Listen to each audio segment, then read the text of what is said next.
উনি আসছেন আমার কাছে। ওনার বাড়ি হচ্ছে দোয়ার, নবাবগঞ্জ। ওনার 2020 সালে ওভারি ক্যান্সার ছিল। ওনার দুইটা বাচ্চা, এক ছেলে এক মেয়ে, তাই না? হুম। তখন কি কি অসুবিধা ছিল আপনার?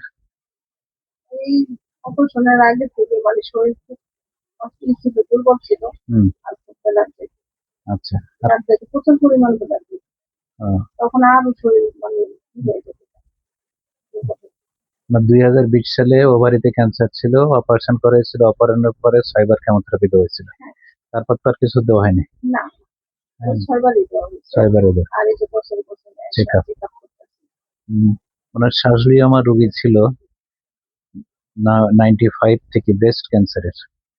উনি প্রায় 25 বছর আমার চিকিৎসাধীন ছিল। আলহামদুলিল্লাহ উনি এখন ভালো আছেন। উনি এখন চেক আপের জন্য আছে, বাৎসরিক চেক আপের জন্য আছেন। উম, সবাই ভালো থাকুন, সুস্থ থাকুন।